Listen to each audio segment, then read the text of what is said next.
and sing it one and all. Join in the chorus, North Melbourne's on the ball. Good old North Melbourne, they're champions, you'll agree. North Melbourne is the team that plays to win for you and me.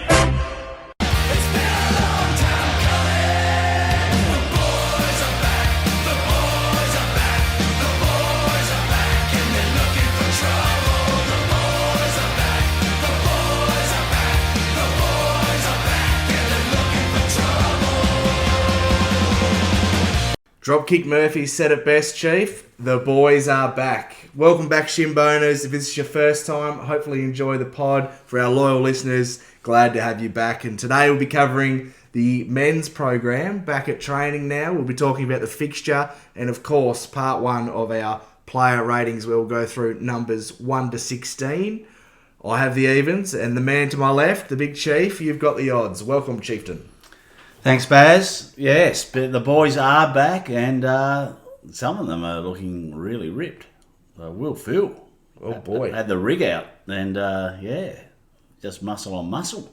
Looked very lean. Big year for him. 1 year contract, obviously, at the end of last season. So, a bit of do or die for him, I must say. And he's definitely come back in unreal conditions. His preparation looks perfect, doesn't it? Yeah, I don't reckon he's leaving any stone unturned is what I was meaning to say. But yeah, big year for him and a bit of a podcast favourite. We love Will Phil, and he's had a rough journey. Obviously drafted in the COVID era where that whole draft looking back is not great. And then of course his bouts with glandular fever which set him back, but he looks like he's ready to have a huge pre-season and hopefully he can take the Tom Powell sort of trajectory. Yes, and our former neighbour, co-Launcestonian, won the time trial. Yeah, not quite actually neighbour, but it's close enough. Same city, close enough. Yes, he's been dubbed Sonic, they call him at the club. Like, yes. Sonic the Hedgehog for those playing at home. Obviously, unreal pace on Sonic, so good to see him win the time trial, followed up by Big Finbar in second place. Yeah, yes, that was a bit of a shock. Yeah, Bailey Scott, he doesn't get beat much, let alone by Big Finbar. No, it was only the first to fourths and probably a couple of extras. But yeah, he beat his personal best, going back to Sonic, Colby. He beat his personal best, that's always good to see, and I think he beat it quite comfortably. So I'm hoping, fingers crossed, he's out of that back line, he's up onto in the midfield, maybe off a wing. Yeah, wing half forward. Mate, his use.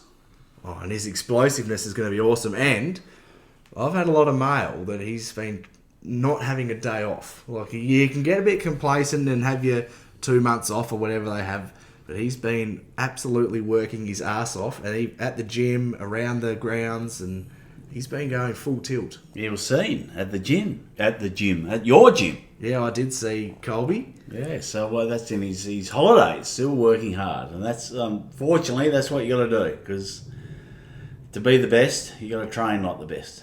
And he has that mentality, as we're seeing with a lot of our youngsters, being driven obviously by my man Harry, who's just the ultimate professional. And in recent years, you've sort of seen the first to 4 years just come in and sort of find their footing. I think in our side anyway, particularly with such a young side, it's the George Wardlaws, the Colby McKerches, the Harry Sheasels that are really driving it. Yeah. Which is just fantastic to see. Right, fixture came out today. Let's talk first about the WA deal, which seems a great deal for us as we don't have to travel back there. 2 games in 8 days after the bye, little hub. Well done to the North team because it seems like a great deal. Yes, great, because we were wondering what they were doing with the exit Tassie strategy, and Jen Watt and I think Sonia in a little statement she put out said they'd looked all around Australia and even a bit of international, but the WA deal was by far the best. And apparently they're making the same money from 2 games in WA as they did 4 in Tassie. Well, that's fantastic, and it benefits our Victorian members who've been crying out for more home games because starting 2026 they get back to 9 instead of 7. So, yeah, make sure you turn up, everybody. Yes. Let's fill the stadiums. Let's get it rocking. Get the Shimbona vibe going all around Melbourne, particularly at our home games. But some other highlights of the fixture, obviously round 1, which everyone looks forward to now, is against the Doggies in a return game for Caleb Daniel against his old mob. Yes, a pretty tough ask first up, the Doggies, because they made finals, and they're probably, along with the Hawks, who they played in the final, were the form teams going into the finals. I suppose you can include Brisbane as well, but they were really hot, weren't they? So, tough ask, but I mean, when you finish 17th, they're all going to be tough, aren't they? Yeah, and just for those playing at home, the teams we played twice are the Doggies, Carlton, Adelaide, Richmond, Sydney, and the D's. So, a bit tough there. Yeah, but I'm happy with Sydney because they break it up into sixes, and you're meant to not play more than 2. But Richmond's obviously a good get playing them twice. Especially we play them second last game down at Ninja Stadium. That'll be our last ever game in Hobart, or in Tassie for that matter, as the home team. So they've given us a good one there. I think that we should win by then, surely. Well, hopefully. It's got good memories. The last time we played Richmond there was the only Friday night game in Tassie's history where we belted them. Yes. On a Friday and night. with all their young players, we know young players tend to drop off a bit towards the end of the season. So looking for a big win there. Yeah, that one's highlighted in the diary for us Tasmanians with Brisbane in round 9. And, of course, we played an away game up at our hometown of Launceston against the Hawks. Which, we're happy with that. That's good the AFL giving us a home game, an away game back in Tassie, so we still get the 3 games to go to. Yeah, we've got PTSD. That's all right, but there's, what a erase that. A win this year. Yeah, shut down Hockball. One that I've highlighted in my calendar. Right. Yep. Round 20 is our 100-year celebration. I can tell the Shimbona listeners I will be there. I will say I will probably be there. Well, I've got to look at my that's roster issues, but other than that, I'll do it. I'll endeavour to be there. You might be hired out to do some functions. Well, I've got a real job. Yeah. this is part-time fun. Yeah, and doesn't pay the bills, let me tell you. We got Thursday night. We haven't played Thursday night since 2016, I think it was. Oh, we played one, have we? Yeah. Who was that against Adelaide. Over there? Yeah, and we probably got flogged. We haven't won at Adelaide, so no. As in Adelaide Oval.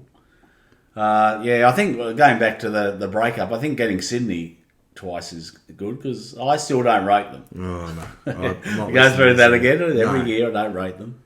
Out of the top 6, I'd probably prefer them twice than anyone else I can think of on the top of my head. Maybe Port. Yeah, Carlton a bit hard, probably getting them twice because they're in top 4 quality. But getting them and the Bulldogs out of that split was horrible. Yeah, where's Essendon twice? Yeah, where's St Kilda twice? But anyway, you're never going to get a perfect draw. Richmond's probably a big win. We should beat them twice. Yeah. And, I mean, we're looking for, 6 to 8 wins next year, so we've got to find some others, but we'll see how we go. Melbourne twice is a good one. No, I think Melbourne twice is a good one as well. We got them early, though, haven't we? So they'll probably be flying at that stage before they implode. As quite often happens, but yes, I don't like the way they do the fixture these days. It's drip fed for about a week. It felt like there was little tidbits coming out here and there, and just release it. Yes. And the big one, 3 games at the home of football. We usually only play 1, but we're expected to play home finals there. So 3 games for the young Joeys to get some MCG experience. Yes. And, I'll go early. I think it'll be 6 games there. We'll play the 3 away during the home and away and then 3 finals there. What do you reckon? Jeez, this pod will be up and about. That'll be next level. Wouldn't that be... Well, that's my Christmas wish. There you go. Let everyone know. But 3 away games at the G is fantastic. Just to give them the experience on the big ground, home and football. And, we'll be playing finals there sooner rather than later. Yeah, in the last few years, we've only played sort of Richmond when they've been down, Melbourne. But we've got Carlton there. I mean, you can expect a huge crowd there, which would be good for the boys to get some experience in those sort of environments. Yeah, and it's good for our Melbourne members to get along as well. Yeah, plenty of away games in Melbourne too. Yeah, so let's get along, people, and support the boys. Because the boys are back! They are. And one last thing I want to touch on before we get to our player gradings. Yes. AFLW, 3 re-signings during the week. Podcast favourite, Ruby Tripodi. Yes, she was fantastic on the podcast. And been playing fantastic football too. She has. Erica O'Shea. same. Fantastic football and great to sign her. And Sarah Wright, who also made the All-Australian squad. Yes, that was good. Good that one of our backmen got rewarded. And I think she's had a career best year. And, you know, she can probably send a Christmas card to Libby Birch. Libby Birch for, you know, just freeing her up from the second tall. Yeah, now she can actually play on someone that she's not 10 centimetres Yes. shorter than, and seeing the best of her. She's had a really good year, so I'm glad to see her get rewarded with that. Right, let's crack in then. The season obviously finished a couple of months ago, but we've just had so much to talk about with trade and our AFLW team absolutely flying. Yes, and just one more thing. We're getting a bit excited because we unwrap a Christmas present next Wednesday. The draft, The yes. draft. We forgot to mention that, but yeah, we're excited for that. We've done the ratings. It's a bit tough. It is a bit tough. So hopefully the players, if any players listen, unless you're a top three in the Sid Barker, maybe go and listen to something else. Yeah. I like that. I like that a lot. Right, let's crack in. So you've got odds, so you've got the new ball. New ball. How'd I go? I must have gone all right last week with the new ball. Yeah, Give it back to me. Don't get too comfortable. Okay. Well, number one, Huey Greenwood. Only got the three. Oh, no, actually, I've done it a bit different to you, probably. In the pre-season, this is what I expected back in January. We can rewind that far back. I didn't have him in the best 23. I had him as a depth player and helping out the VFL program with the young kids in there, which is pretty much what he did. But we're grading him on the AFL. He was really good in the VFL, by the way, so that probably helped his grading a smidge. So, wrap him up, he had 3 games only in the AFL. He actually, one of his highest stat was tackles. 19 tackles. We love that. We love the tackling. But, equalled his handballs of 19 and only 9 kicks. So I rated him a D+. He wasn't expected much of him. As I said in the pre-season, we didn't have him in the best 23. And we didn't have a lot of injuries, and hopefully that continues. But, D+ for Huey. Let's move on. So you've gone back and listened to episode 2 and 3. I can remember most of it, but there was a quote I needed, which isn't in this episode, which I did listen to. How'd we sound? We sounded pretty much fairly amateurish and ordinary, and we're probably still the same. Not much has changed. To be fair. 70-odd episodes later. Well, I don't know if we've improved. To be honest. I've got number 2, Jaden Stevenson. So he played the 12 games, 8 goals, averaged 12 disposals. His best game was he had 16 and 2 against the Suns up in Darwin, and he polled in our Ryan Bastanak Player of the Year award. He was tried on multiple positions. He played that half-forward role, played a bit off half-back when he went back to the VFL, got recalled and played that in the senior side, and then spent some time on the wing as well. We all know that he's now announced his retirement. He wasn't going to be in our best 23 next year. No. Unfortunately, he came in with such skill, such height, but could never put it all together, so I've graded him a D. Yeah, I wouldn't argue with that. Right, so let's bring the mood up. Number 3. Have you heard of this player, Harry Sheasel? Well, once or twice. Yeah, he's probably our best player. Pre-season, we wanted him and sort of predicted, but it was a real want as well to move him forward and with run through the midfield. Well, he started the first half of the year when we were absolute trash, his customary half-back role, but he did move into the midfield and forward. And he didn't miss a beat. He actually, in my opinion, improved on last year. And how high was the bar from last year as a first-year player? And I think he improved. He got in the midfield. He wasn't lost. His disposal was just elite. Obviously, the stats drop a little bit on disposals when you're in the midfield compared to half-back. But I thought he was really good. He won the most prestigious, the Basti. And for those new listeners, that is our votes in the best and fairest, if you like. Yes, and I'll just elaborate on that quickly. We give 5, 4, 3, 2, 1 each. Yes. So it's the same concept as the Coaches Award. Yes, and he won that. And if you remember to about the halfway mark, he was about 40 votes clear, wasn't he? He was miles ahead. But there were a couple of players who chased him down in LDU and my favourite, and part of the CCC, Big X. But we're talking about Harry. He was really good. He was also top 3 in the SID, which is probably that's what the coaches vote on, so they rated him as well. He was elite in 3 categories, the 3 statistical categories. Elite, and that's rated against players in the same position. And he was above average in the other 3. So what more could you give him? An A. I did teeter on A+. I had him A+. Oh, boy. Yeah, I've settled on an A. So he couldn't have done much more except get the All-Australian, which he bloody well deserved, and that's out of his control. He should have got one. If his name was N. Dacos, he would have got one with exactly the same game. Yeah, sorry, Games. Harry, if you're listening, you're a bit stiff not to get the plus there. Yeah, pluses are going to be rare, but if I was going to give one, it was going to be him. I have next Aiden Core. Played 23 games, averaged 12 disposals. He won 81% of his one-on-ones, which is a big stat, which is top 10 in the competition. Yes, so that would be graded elite. Yes. For his best game of the season, I couldn't go past his game against St Kilda. He was in terrible form early. We were calling for him to be dropped on this pod.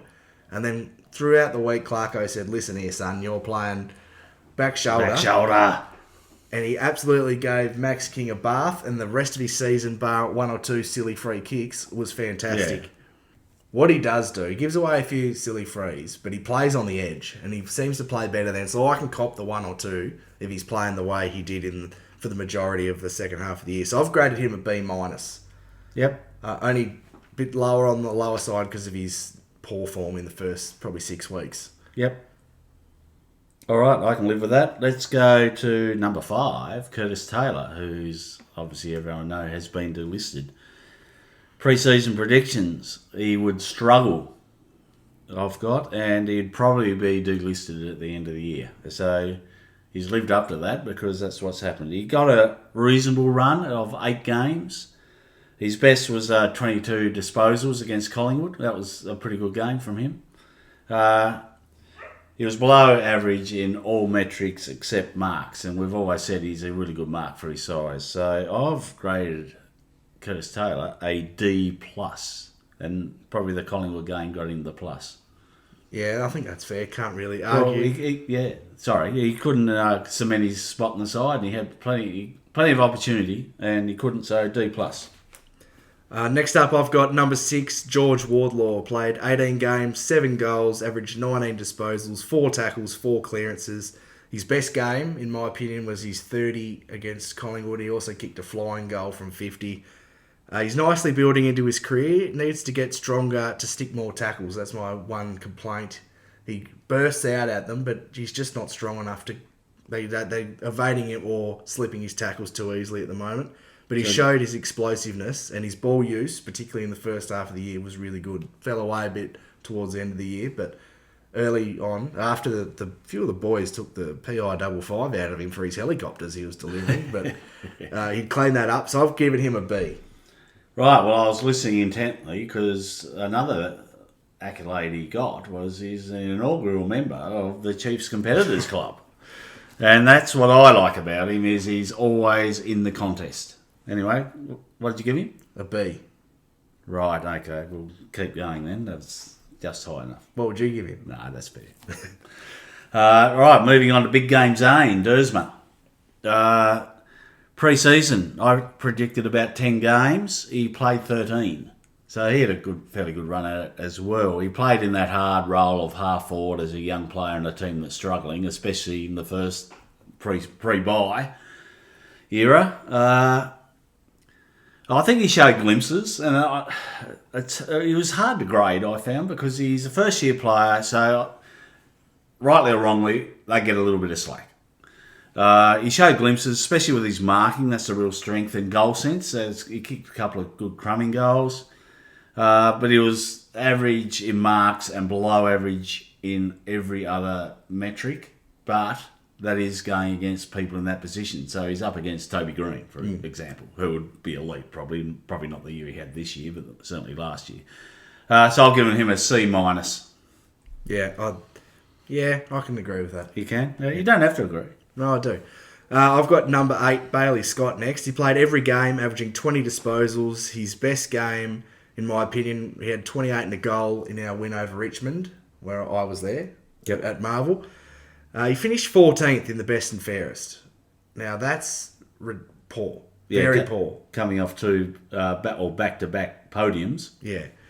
And he played every game, and he's fallen behind players who might have missed 5, 6, 7 games. Yeah, so in that contest, it's really poor, isn't it? His ball use off half-back was horrendous. I mean, I can't sugarcoat it any more than that. It was horrendous. His last 6 to 8 weeks were pretty solid when he went back to the wing and sort of found some of his best footy.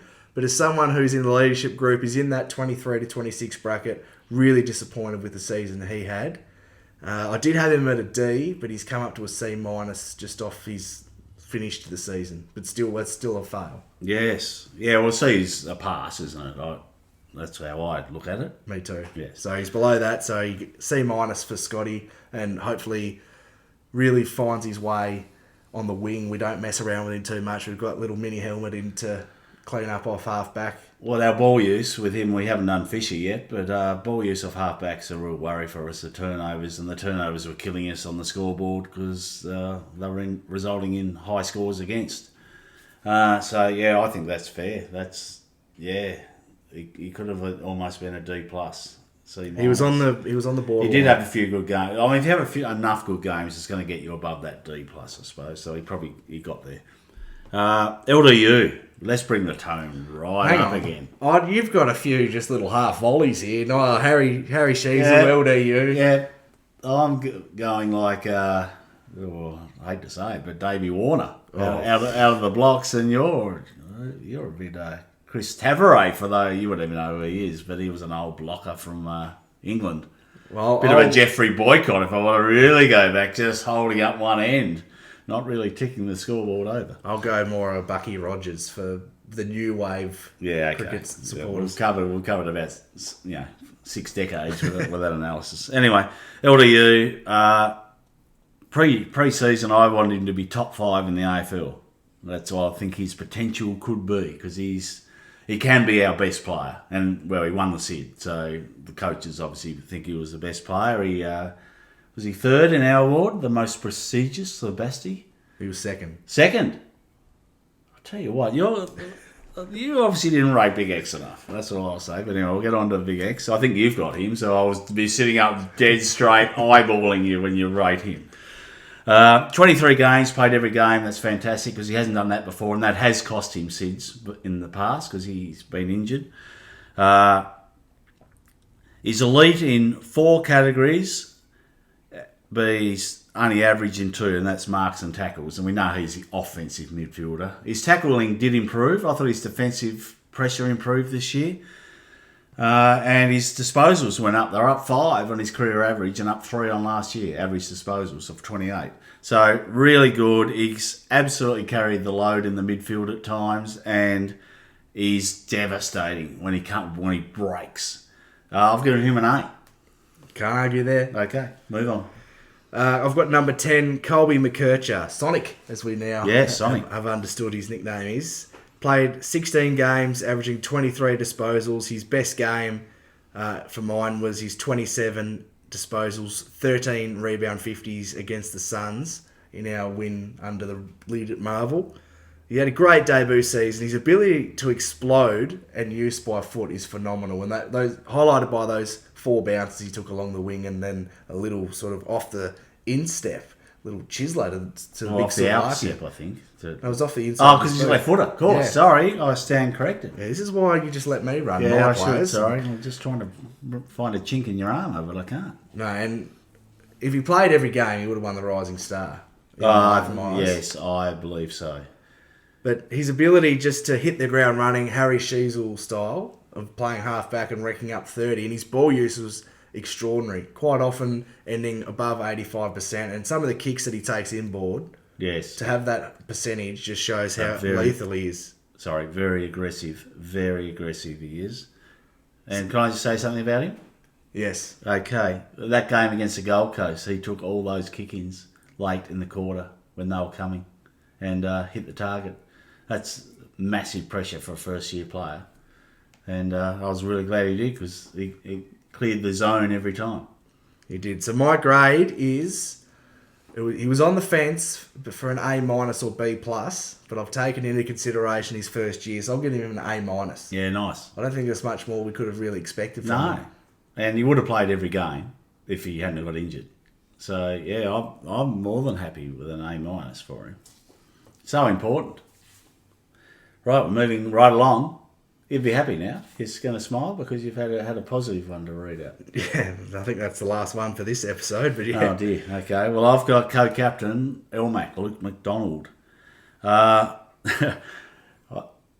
Pre-season, I think one of us said he better have a better year than last year because his last year was horrendous. And I think he did have a better year than 2023.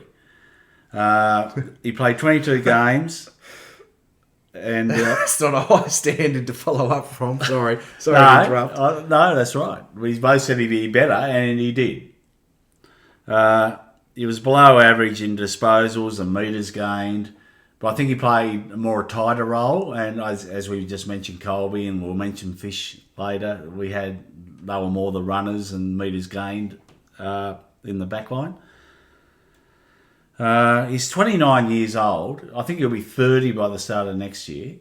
And he's still got 2 years to go on his contract. And I question whether he's going to be in our best 23. I don't think he's going to be a lock in our best 23.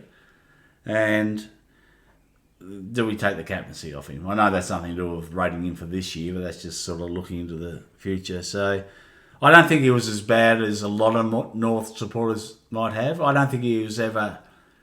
He got a couple of votes in our ward from memory, did he? No? You're shaking your head, so... You could count them on one hand. Yeah, well, that's a couple. One, two. Yeah, okay. Yeah, I'm not sure if I gave him a vote or not. So, anyway, his best was probably 6th, 7th, 8th, maybe, a couple of games. So he didn't have a great year. Let's cut the chase, and I've graded him a C-. Yeah, he was on the borderline. He was on the borderline of a D+, yes. But I thought a couple of games where he just did his role more than be outstanding or standing. C-. Look, he's probably one of my favourites. So he probably got a little bit of that wear on him on his C-. Just looking back retrospectively, that deal to sign him for 5 or 6 years, just I think it was baffling. 5. Yeah, it's baffling because he's a great North Melbourne person. He's not going anywhere. But no club's going to come and say, yeah, we'll take him. Yeah, and even if they do, I don't think he's going anywhere. No. Like, he's a Shimboner born and bred. Where's he going to go? So, yeah, Brady. I think it was Brady in that time. I could be stand corrected. But whoever signed him for 5 probably didn't need to. I think it was Brady. Should have just been a 3 and then, +1. Yeah. Next up, I've got the other co-captain in Jai Simpkin. He played 18 games, averaging 21 disposals. His best game, we all know, was his 28-2 against the Eagles, where he single-handedly dragged us over the line, kicking clutch goals from 50, back to his best. Struggled for form a lot early, battling his hand injury, and that concussion definitely rocked him in some ways in the pre-season with Jimmy Webster taking him out.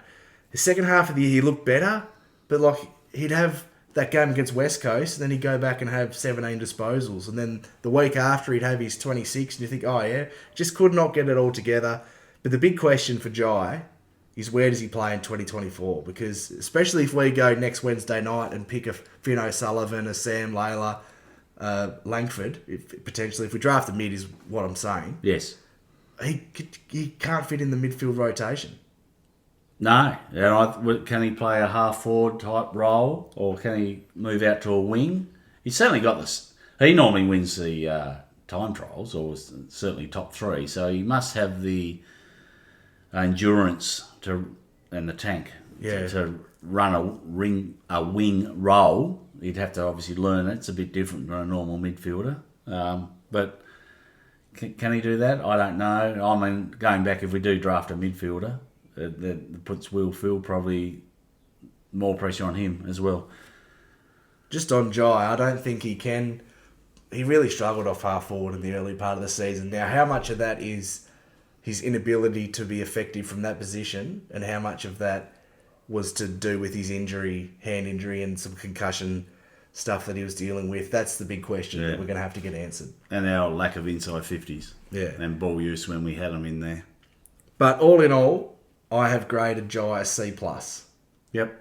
And the plus just came from the fact that his match-winning performance against the Eagles. Yeah, and he was our best player against the Hawks in the game. We had about 3 players. Yeah, it was him and X. I mean, that was him and X and Tucker for 3/4. Yeah. But, yeah, well, that was shocking. But at least he led from the front, which is what you want your captain to do. Okay, moving right along. Bush Tucker, number 13. Darcy Tucker played every game. Now, pre-season prediction, not expected to play, depth only. So he's far exceeded that expectation because he played 23 games.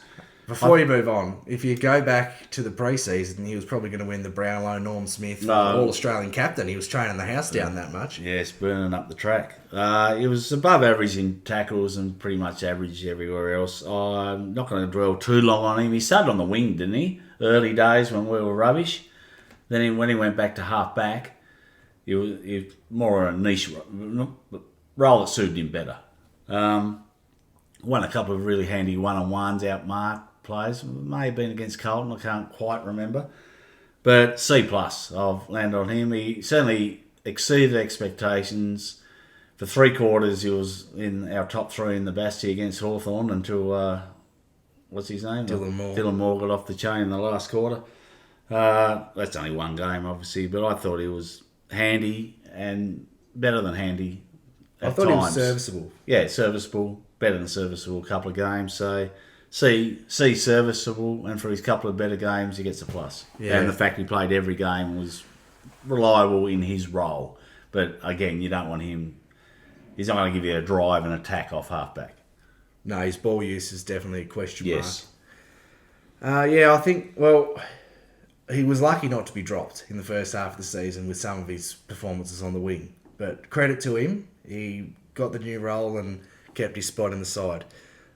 Next up, I've got number 14, Liam Shields. Pup played the 17 games, averaging 12 disposals. His best game was probably 17 disposals against Essendon. He provided leadership, looked a bit past it. His legs looked very tired. Too slow to tag, unfortunately, because he couldn't even play on the day. Costas obviously neither could Willfield. No one can really. But most of the star mids, where he'd go on and play a tagging role, he couldn't effectively do it anymore. Very thankful for what he's done for the providing leadership, but I've graded him a D. Yeah, he just lost his pace. So probably went 1 year too many. Yeah, well, just purely speculative. I reckon he was ready to hang him up and Clarko wanted him just for that extra year because of losing Cunnington, Goldstein, Zeeble. We just needed that experience, particularly just for training, I reckon. Yep. And having that connection with Clarko trusting him, knowing so much about his game, he would have asked him to go on. And look, he did some nice things, crashed some packs when he needed to. That brought there's just a couple of memories of where he went back and got it to ground, and a Blake Drury or a Paul Curtis would get a goal from the goal square where he was able just to impact the contest. So, yeah, thanks for his service. Of course, he's retired now and is getting to work with Brady. So, come on, pup, pressure's on you next Wednesday night. He's out of the pot into the fire. I agree. Like, his heart was always in it. He put his body probably where he didn't want to as a 30-whatever-year-old about to retire, but he still went back with the flight when he had to. So, well done.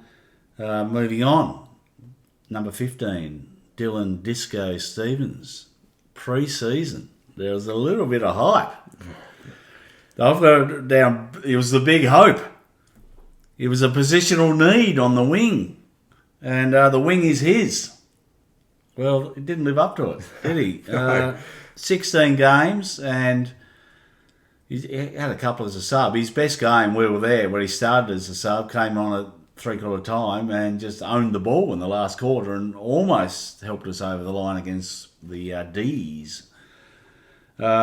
He's just below average in everything that counts, and just disposal. He couldn't get enough of it, and he wasn't the great user I was hoping he'd be when he did get it. Just one on Dill Stevens. It was really frustrating to watch because it seemed like he was like the 2018 Jaden Stevenson. Like he'd have 7 or 8 in the first quarter. Yes. And you'd look at the stats and he'd finish with 11. Yes, yeah, he'd had really impactful quarters, and you think, oh, here we go. And then, you'd forget about it and look at the end of the game, and he's barely touched it since, that one good quarter. Just going back, because this is talking about draft, when we got him and pick 25, which 25 helped us get Fisher. And out went the end of the first round, which is pick 19, will end up being 22 or something after the bid. So it'll be interesting to see who that is.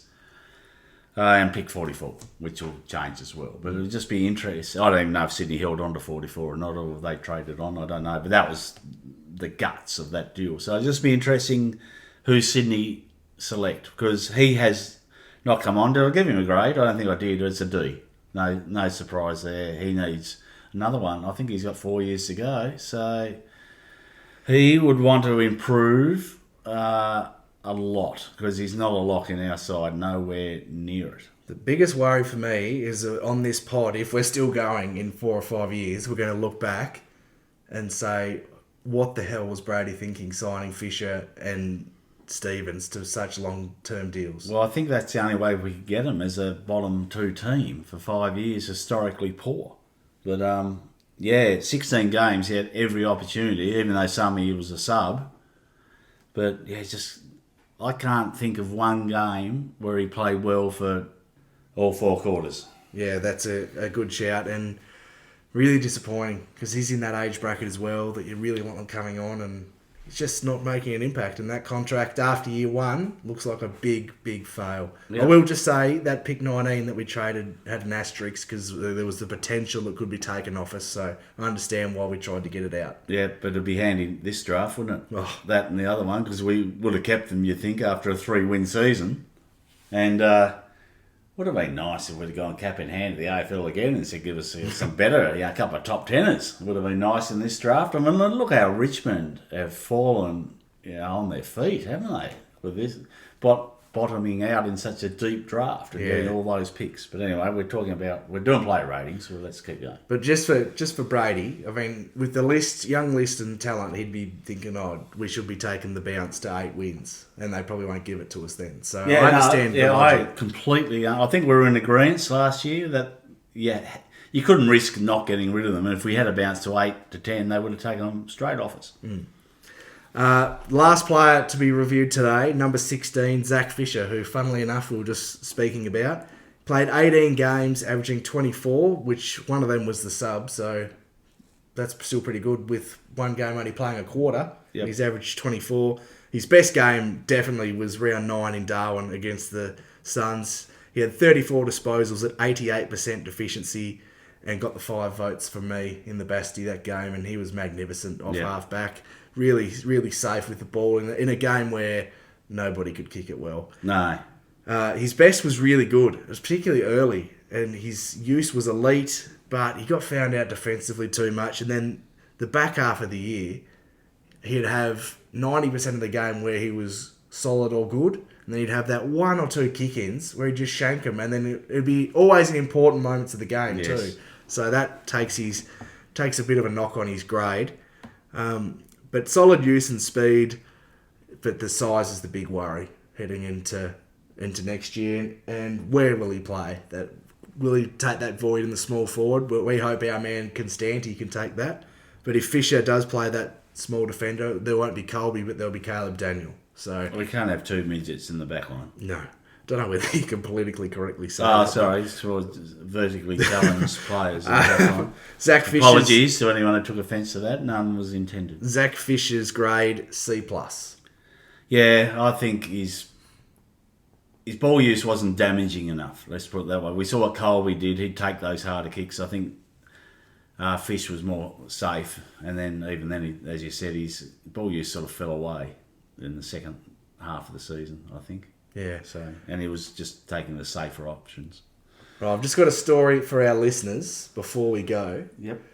On Facebook Marketplace, our man, Big Test Teakle, is selling all his training gear from last year. The contract must be just peanuts if he's having to sell the North training gear to try and make man's got to make $1. Oh boy.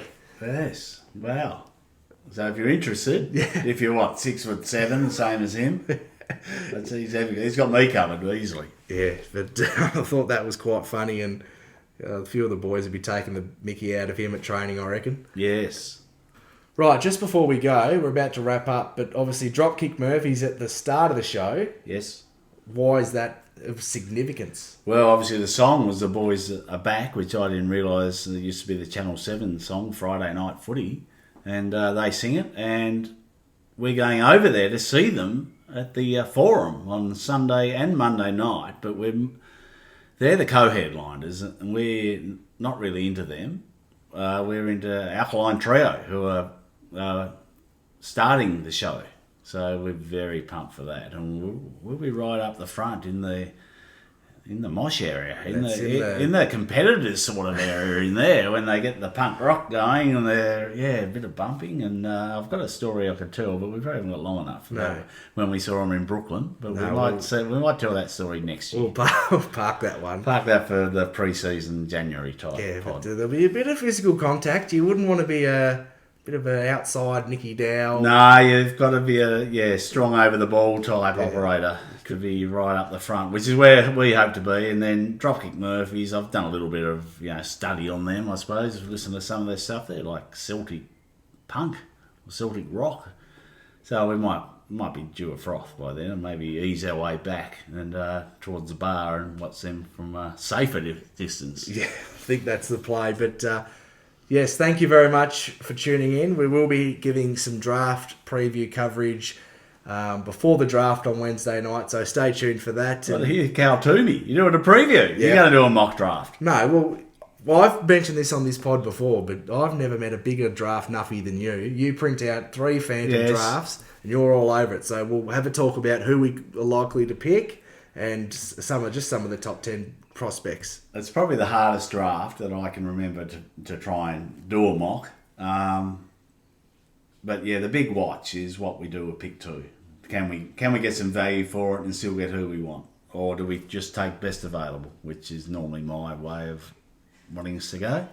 That'll be the big question, and you'll have to tune in next episode to hear what our thoughts are. But once again, thank you for your continued support. Follow us across all social media. If you have a spare 10 seconds, give us a subscribe or follow on whatever listening platform.